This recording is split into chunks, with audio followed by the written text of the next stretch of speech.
I'm Steve Dimon from a company called First Group. We're based in Fareham. We trade as First CS IT. That's all our branding, and you'll find us through that website. I want to give you an introduction to some of the things that we do. So we work with primarily businesses, so SMEs, anyone from a one-man band up to largest is probably similar to KSM, 200 people or so. So what I'm going to talk to today is primarily businesses of maybe 5, 10 plus users, but some of it will be relevant to other smaller people and sole traders. So the first bit was about email. That's my sort of passion. Not just email, but the security and especially social engineering and how it's used to defraud companies, to break into systems. If there's an exploit, normally it starts with an email somewhere in the chain. The email itself is a 30-year-old, what we call protocol. The way that email is sent between companies goes back 30 years plus. And of course, back then we didn't need to worry about phishing and spoofing and all the things that we worry about today.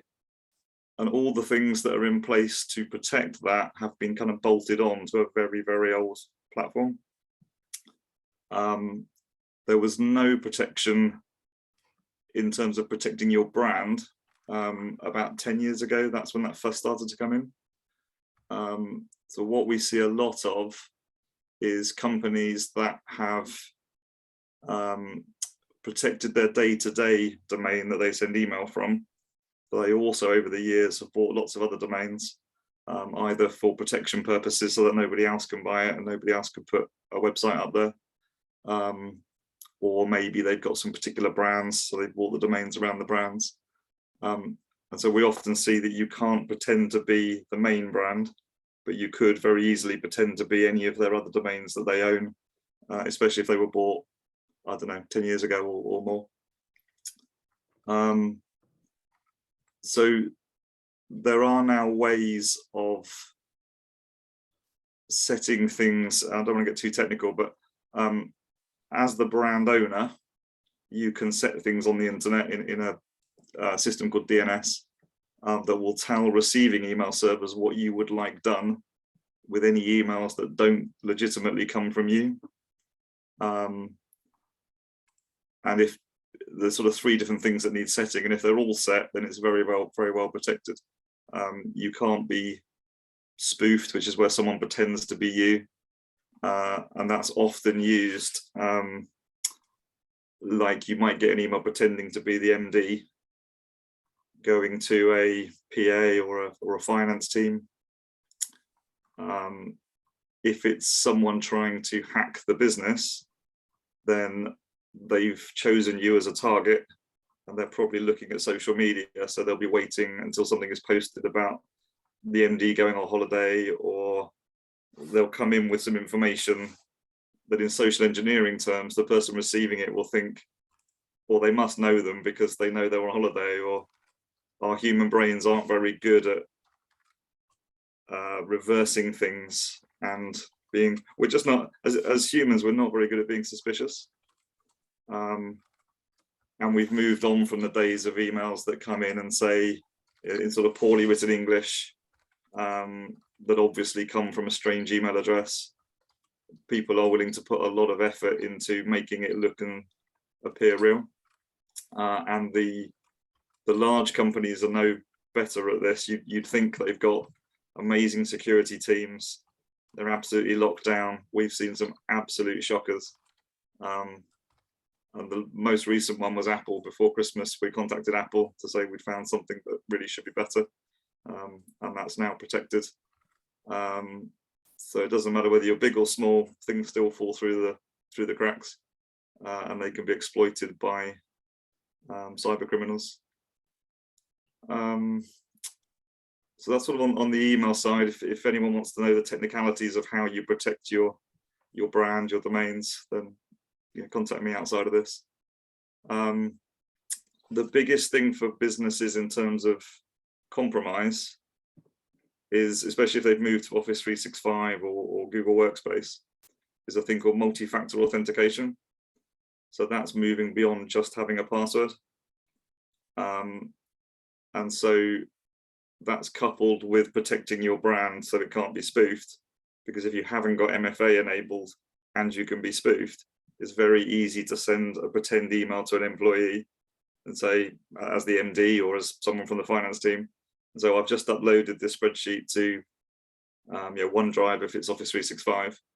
Can you log in and take a look at it? And of course, logging into a fake login page, they give away username and password, and that's enough for anybody else to log in. If multi-factor authentication is enabled, there's always another level where you have to accept it on your phone. So that will definitely go to the genuine user, and they will have to accept the new logon. So even if your details do get compromised, it's not enough to log in to the actual system. If someone does get directed to a fake login page, we get a lot of people who, oh, I started to log in and then I thought, oh, it doesn't feel quite right, so I stopped, and they didn't click the submit or the login button. And people think that's okay. That's okay. I didn't give away my details.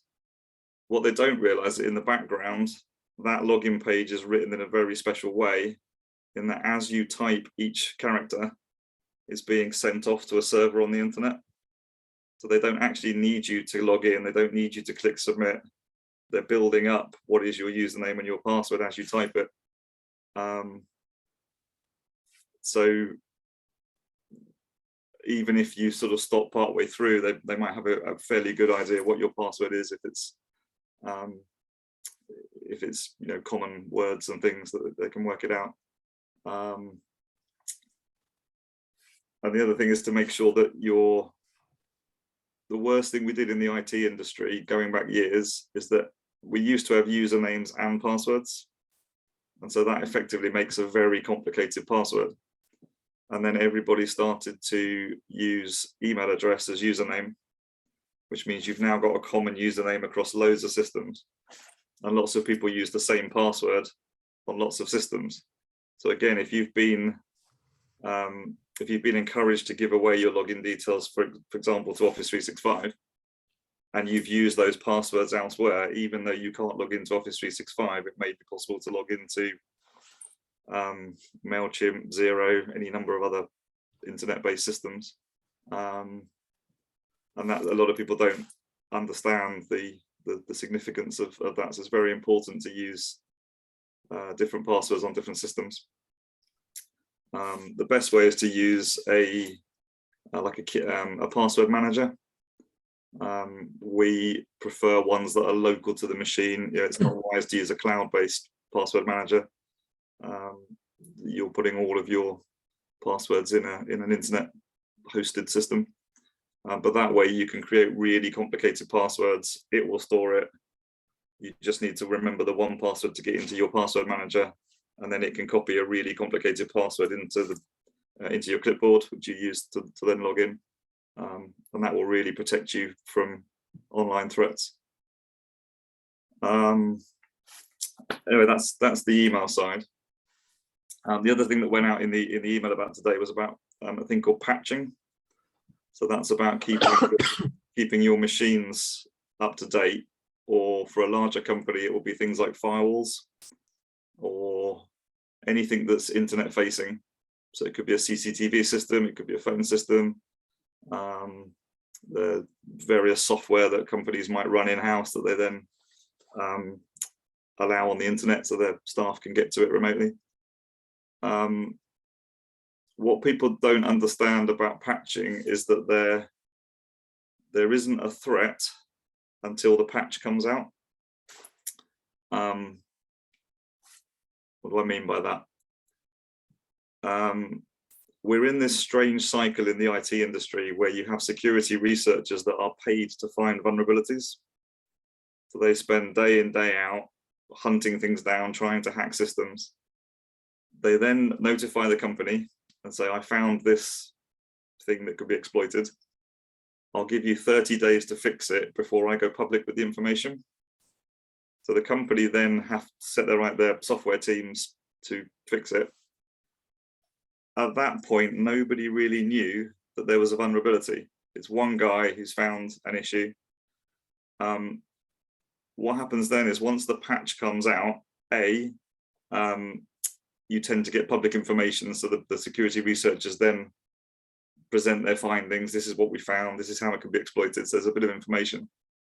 But what the cyber criminals do is they take the patch, and so you've got like a pre and post patch, and they just look, what is the fix that the company's put in place to protect this, because that will tell me what it is that's vulnerable. And then they're working on the fact there's always a time window that it takes companies to patch their systems. And so for a period of time, there will be a whole lot of systems out there that are vulnerable. But actually, nobody knew what that vulnerability was until a security researcher found it, and then the patch came out. So things like a lot of large businesses still run Microsoft Exchange servers, which is an email server that's run in-house, but you have it publicly on the internet so that you can get to it from mobile phones and from other things. And that has lots of vulnerabilities over the last year or so, certainly. But the cyber criminals, as they go around the internet, are doing what's called fingerprinting. And this is probably more for slightly larger businesses that have an office. The office has an internet connection. All of the computers in that office then go out through that connection, and you can record what's called the public IP, so the address of that system. But they have a system that says, oh, okay, I know this company runs a Cisco firewall, I know this company runs Exchange. And then when a vulnerability comes out, they don't need to go hunting the internet. They instantly know where those systems are that are potentially vulnerable. It's all fairly technical, boring stuff, sorry. We, as a business, promote a thing called Cyber Essentials. So that is a sort of government standard to help small business put in the basics of protecting their email brand, firewalling their systems, decent antivirus. There's a whole load of things that it looks for, and it's sort of a quality standard that there's always more you can do beyond Cyber Essentials, but it's a really good starting point.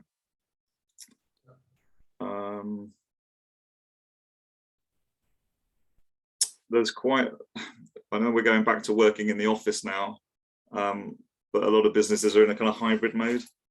So whereas everyone was purely office, maybe 2 years ago, and they've been sort of purely work from home or largely work from home for the last 18 months, you're now in a hybrid where it's far easier to sort of chop and change. With that, you have a lot of risks from the other devices in the house. So that corporate laptop really needs some very good antivirus software on it that includes what's called a personal firewall, because you are on probably a Wi-Fi network with games consoles and mobile phones and tablets, and they may not be very well protected. So once code can run on those, it can then hunt down other things on that network. So corporates that were very well protected in the past, because everybody's running inside the corporate environment, are a lot more exposed now that people are working from home or coffee shops, or far more mobile and far more hybrid. I'll leave it there. That's probably enough to whet an appetite. It's I'm sure there's just so much to it. It's kind of mind-boggling, really. Thank you, Steve. That was great. Not easy to go in here, but the bit that really interests me, apart from the technical aspect and how you sort of secure against it, is the social engineering side, is how we're programmed as humans. The things that we see in like with email, for example. So it used to be that you would get an email sent to 1 million people exactly the same email, not in very good English, from an obviously sort of fake email address. And so most of those would be ignored because people would go, well, that's obviously a scam. That's obviously not from who it says it is and things. Whereas now you're seeing very targeted attacks. So if you wanted to get the finance team to make a payment to a bogus bank account, you wouldn't go straight for the finance team. You would find someone else in the company. You would write an email that you think they probably can't answer, because especially in Britain, we're very polite. So if it's a insurance company, you might write an email and say, I'm looking to take out a loan. Can you help me? You're going to get an email back saying, I'm sorry, we only do insurance, because that's how we are, especially in Britain. But what you've got in that return email is their corporate footer. So you now know what emails from them look like. Then you use that against someone else in the company, like someone in the finance team, to pretend to be the MD and say, this payment is really important. It needs to go out today. But it now looks corporate. You've got their corporate footer and the way that they sign off their emails and things like that. And it's this social engineering. It's willing to put in a bit of effort to make it seem real and to remove all the barriers that are obviously sort of fraudulent. Mm. I mean, I think what all the points that you've highlighted there, Steve, are absolutely key. And the cyber crimes are getting more and more sophisticated. You know, as part of KSM, we also do help the websites, and we trawl through companies' websites, and the number of hits they get is phenomenal, and they don't even know anything about this. You know, and it only takes just one hit. If it gets through, that company reputation, credibility has gone down the pan, and it's absolutely key. And I think one of the key things to look out for when you're looking at the websites is HTTPS. If it's got an S, then you know it's a secure site. But if it doesn't have an S, then think twice before you do any actions on that site. Yeah, very true, very true. One of my questions to you, which you actually answered, was: is it best to use an auto password program? And I think you did actually answer that. Yeah. By using a password manager. If you use a password manager, the best ones are ones that are local to your machine, that encrypt the file, and obviously make sure you've got a backup of the file. There are lots that are cloud-based, but then if you lose that, yeah,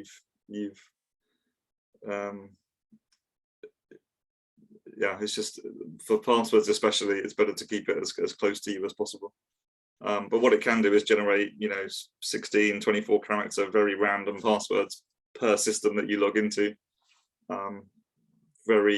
Even you wouldn't remember the password, which is the point, that you just copy it to the clipboard, you log in, you don't actually ever type it, so it's very hard for websites to steal that. But it's also a very, very complicated password, and most importantly, different per system. Mm. What are your thoughts on, because you talked about sort of other electronic bits and pieces, etc. What are your thoughts on Alexa listening in? Yeah, I don't like big corporates like Amazon. There is often an agenda behind what they're doing. As a society, we give away a lot of our liberty, might be a little bit too strong, but we like the shiny new thing and we like convenience, and it's all great until you realize it's being used for other things. All of those, whenever you ask it something, that recording isn't processed in Alexa. It goes off to servers, and then it's processed, and then it acts on that command. So in the States and things, you have law enforcement asking for the recordings from Alexa and it's one of those strange things that in a murder case, you might be really happy that they can give to law enforcement some recordings around the time of the murder, because you might know who did it. But actually, no one knew that was being done. So it's, there's that kind of, if you've got nothing to hide, then why does it matter? But actually, over time, you start to realize that it does matter. These companies are spying on us effectively. But we all go over after the next shiny new toy. There's lots of people starting to move away from smartphones, for example, not just from being spied on, but just the amount of your life that it consumes. It becomes more and more and more. I read there was a LinkedIn post yesterday, which wasn't so much about, well, it was about technology, because it's about someone talking to their dad about having online banking, and then ordering your shopping and ordering all the things you need from Amazon and things. And then this dad turning around and saying, "But I wouldn't get any exercise. I wouldn't have met my friends in the bank." All these things that you lose out on because it's become what we consider highly efficient, but actually all the things that you lose out on that you don't quite realize. Yeah, I saw that post on LinkedIn as well, just about the elderly gentleman going to the bank, and it did hit home, because you think, oh, it's great, everything's all automized, and actually for older people, and just for anyone really, like personal interaction is so key. And it is really different. Like last week when we had the face-to-face meeting compared to just in front of a screen, like it is so different. And I think we don't want to lose that, and technology can just take over, and it's so key having face-to-face interaction. I saw that post too, and I just want to remind everybody that we will be that old person one day. Some of us sooner than others, but we will be that old person. If we lose that interaction now, it's not going to be there when we maybe need it later on in life. No, I'll tell him that, because it was my wife's post. I was going to say, it's the lovely wife of Rob. No, it was a very good post, and very true. I mean, I don't do my shopping online. The groceries I'm talking about, other bits and pieces, yes, I do some online, but no, I'd rather go out. Steve, Gets you out. I've got a question. There's also following on your social engineering principle that you said, because I was listening to there's a Stephen Bartlett, the new Dragon's Den guy. Yeah. He was saying about how if Facebook created an app which allowed you to meet people in person, they wouldn't build it, because they want you to stay on the platform. Yep. And that's how they make their money. It is. And they were saying about how when the guy created Gmail, they wanted more people to use the app, and he was saying that he created a notification, and they created this notification, and within a week 8 billion people got notifications of emails on their phone, and then they asked the engineers, would you use the app now? And no one put their hand up. So it's quite interesting how these social platforms are built, and they have obviously good intentions, but they're obviously there to waste our time. But the question for you is, I use LastPass as a password management tool. I know it's got good intentions in terms of bank security, encryption, that sort of stuff. What you obviously said, use a desktop or local password manager. Is there any fundamental reasons why cloud is? One of our customers is they weren't always a bank. We're quite small to have a bank as a customer, but they were originally a car finance house, and then about 5 years ago they got their banking license and became a bank. Reason being, they could borrow money far cheaper than you would in the normal traditional way. So they will use one called KeyPass, which again is local, but you can back up the file and put it on multiple devices. It's really, that is one place where you've got every password to every system that you log into. And so having that in a cloud-based system is not that clever. Even if LastPass say they're thoroughly secure, and I'm sure they'd have an MFA on it so that you can't log in without proving that it is you. But I think for that, we're still, it's not old school per se, but there are local password managers where you can have copies of the file, and if you lose the file, it's not the end of the world, because it is completely encrypted. That to me is, and there's the other thing is there's lots of systems out there. LastPass is fine. LastPass is good, but there are lots of, for everything that's good, there is a bad clone version. So there are lots of things, if you Google it on internet, lots of that first page results are pretend password managers wanting you to give away your passwords. The same as VPNs, like, oh, use this VPN to protect yourself, but what they want is your traffic. Now, of course, there are genuine VPNs that are there to protect you, but there's probably, because it's so easy to do, far more that come up in Google that are not legit than are legit. So it's really it is hard. Even us as a business, so I come from a software engineering background, so that was my degree, computer science, and so we obviously talk to a lot of our customers. We get a lot of calls of, can you check this out? And we'll often reverse engineer it, not to the same level that a cyber criminal could, but to a fairly good extent. And then you have to sort of, as a programmer, I tip my hat and go, actually, that's genius. The way you've used that, the way you've partnered it with that, the way you've sort of built up this exploit, it's genius. I don't like that you've done it. And I wish you could use your skills for good, but actually, technically, yeah, that is genius. Well, things What about the Google password manager, the standard one that comes up on your computer when you use things? Is that safe? Again, I don't know. I don't trust any large corporate, even Microsoft or Google. It is pretty safe if you've enabled this thing called multi-factor. So if you go and log on to another browser and it is more than just the username and password, you have to then approve it on another device that in theory only you have physically got with you. Then yes, most of these systems don't nag you or force you to enable multi-factor.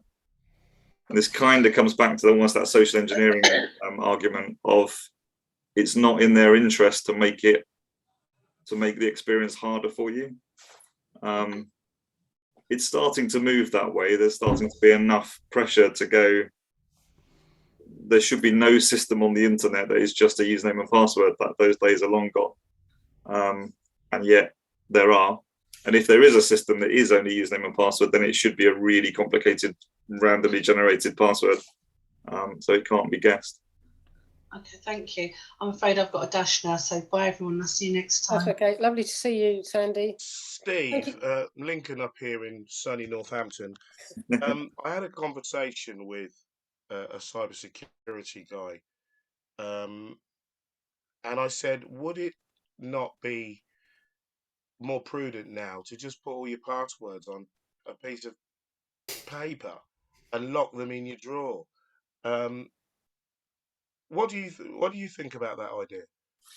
I'm not going to say yes, but you are right that actually having them electronically stored is a risk if they're stored as files on your machine. It's a really complicated subject, and it depends on whether you're a corporate or just a sort of a one-man band. So like in a corporate environment, for example, all of your machines should be encrypted. They should be BitLocked. So if you lost your machine, although you could wipe the machine and reload it with a new copy of Windows, so it could be sold and the thief could get some money, the data is safe, it's encrypted. You will not get that data off. So if you had passwords stored on that and you lost the machine, you're not going to reveal the passwords because you can't get to them, they're encrypted. Someone who's been to PC World and bought a laptop to use at home and running Windows 10 Home, that machine won't be encrypted. And even if I don't know your password to log into the machine, I can whip the hard drive out of it and put it into another machine, what we call a slave, and I can read the data off your machine. So if you've then got files stored on there that've got, website addresses and passwords stored, I could log on. So I don't know. We see lots of corporate employees who have their laptop in their laptop bag with a post-it note with the password to log on to the system. You can't. And this is sort of there's a good friend of mine who's a management consultant who taught me years ago, culture eats policy for breakfast. So the policy will be you never write a post-it note with your password on and keep it in your laptop bag. But if the culture's pretty open and chilled, that's what starts to happen. And then IT don't find out until it's been lost. Oh, I've left it on the train. Or by the way, I might have left the post-it note with it, with the password of it. But under GDPR and things, and it's difficult talking to an audience like this because you don't know how big the companies are. But under GDPR, if you are a SME, of any size really, but certainly sort of 5 users or more, if you lost a corporate machine, you would need to be able to prove that there's no risk to end user data. So you'd have to say, we know the machine was encrypted, we know it was stolen when it was turned off, so there's no way someone could log on. The risks we talk to people about work, we warned people last year that work from home, although it would be work from home last year, will be work from anywhere. So what you put in now, i.e. 12 months, 18 months ago, you have to be thinking of that although they will at the moment be working from home, it'll then be working from a mate's house, it'll be working from the pub, it'll be working from a coffee shop. And so one of the risks is actually distraction fraud. So the machine is already logged on and you have two people, one person, excuse me, mate, is that your coat on the floor? And you turn and look and your laptop's whipped away, but it's logged on. At that point, for a period of time, you have access to any files that are on that machine. If they leave it long enough to let it lock, then you're okay because now it's an encrypted drive. But there's so many levels to this. It goes very deep, and social engineering is the key to most of it. Is what you can make humans do.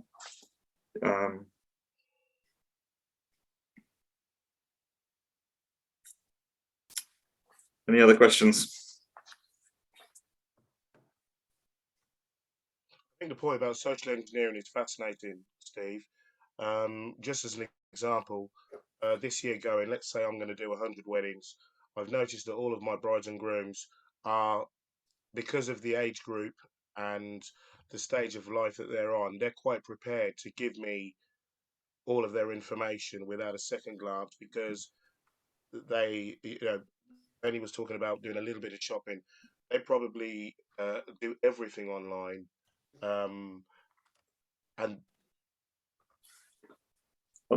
for me, I'm as many of the folks in this group will know, I'm an old school person that likes to do stuff face to face. But there are a lot of people who will actually do a whole process by automation, which means that we've got a breed of people coming through who really are trusting the system. Yeah. In a very frightening way. I'll tell you what we see a lot of. So we get calls from customers or friends of customers, referrals, that say, I think our email's been hacked, can you help us? And then you go, okay, well, if it has, it's going to be like 8 hours ago. Another 20 minutes isn't going to make any difference. Let's just calm down, step back, look at it objectively. And then you do all the tests and you go, actually, it's not your email. What's happened is that your customer's email account has been hacked. And someone's in there looking at their inbox and their sent items. And then what you do is that you've often got a thread of email. So if you couple that with what I talked about earlier about protecting your brands, protecting your domains, if you haven't protected your domain, someone can now send a spoof email from that company and they've copied and pasted the thread from the victim's computer, if that's the right way of putting it,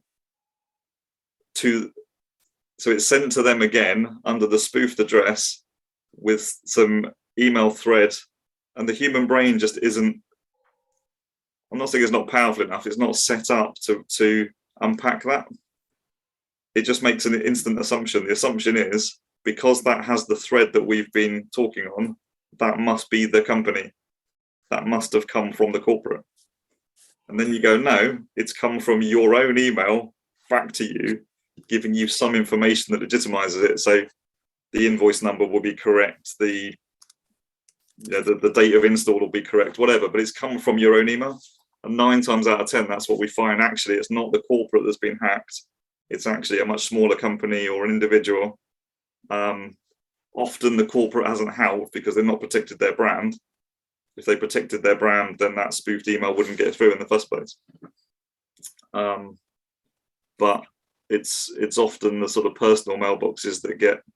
You used to see this, well, you probably still do see it, with solicitors and things. So around the time of a house completion, and there's been 10 emails backwards and forwards setting up the sale, and then there's an 11th email trying to change the bank account details or something.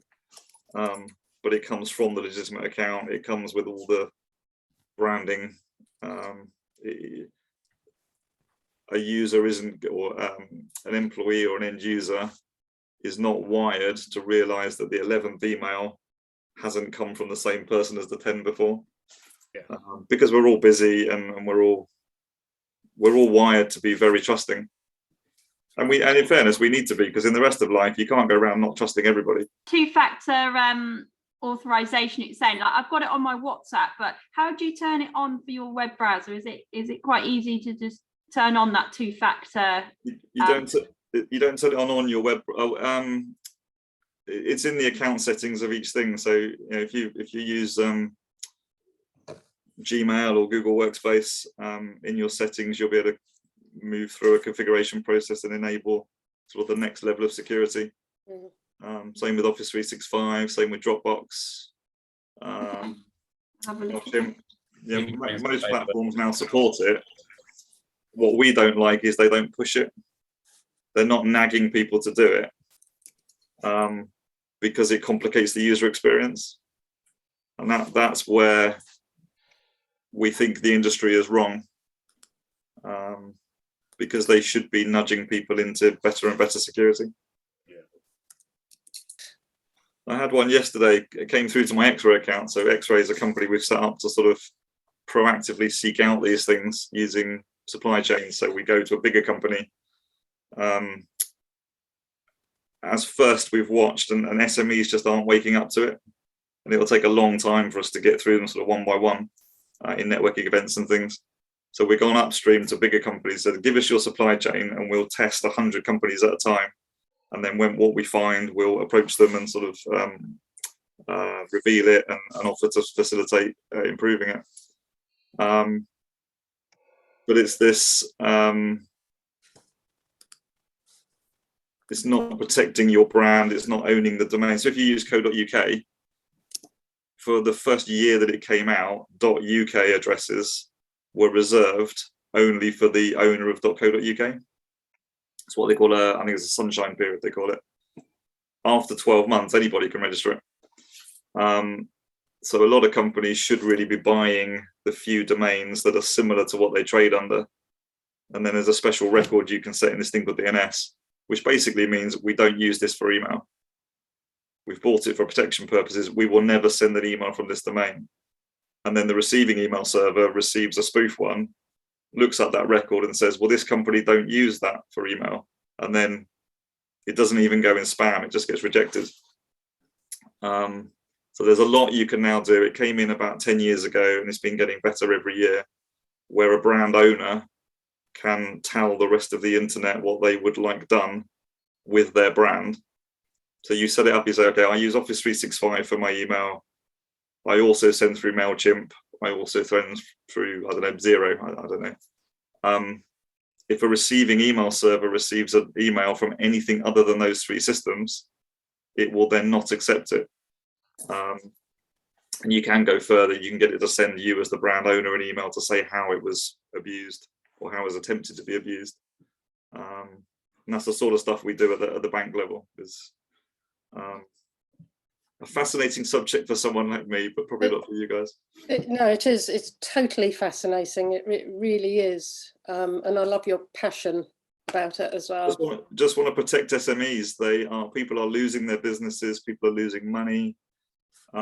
Those those smaller businesses are often used as a stepping stone into the larger businesses, because if you've got an SME that hasn't set multi-factor on their Office 365 and you can get into it by spoofing an email, you can then send an email from them to whoever they work with, and you just keep going up the food chain. And we see it, day in, day out, where one brand is used to defraud or hack into another company. And it's so easy. So I'll stop talking in a second. We call it a digital drive-by. So we get a load of domain names and we do a digital drive-by, and we can see publicly whether they're protected or not. And then depending on whether they are or aren't, we can also make assumptions. If they haven't done that, they probably haven't also done a whole lot of other things. So in the terms of like the real world, it would be walking past someone's house and seeing a set of keys in their door. Are you the sort of person that, even though you don't know them, you would take the time to knock on the door? Excuse me, did you know you've left your keys in the door? Because you can see how that could be abused. I could walk on by, and the next person that sees it might take the keys, hide out in a bush until they go out, and then let themselves in. So that's what we're trying to do, is to say, look, we're going to look at thousands of domain names, thousands of companies, and we're going to find the ones that have left keys in the door or windows open, and then we're going to talk to them about, really, you should lock that down, to stop them being abused, or to stop their brand being used to abuse someone else. And then all us small business owners hopefully get to keep our money, keep our businesses, keep our staff employed. The cyber criminals are not that intelligent. The problem is that there is too much low-hanging fruit. The SMEs make it way too easy, and if we can help them secure it just a little bit, a bit like having an alarm box on your house. They'll come along, there's no easy way to exploit you, so they move on to someone that is easy to exploit. Brilliant.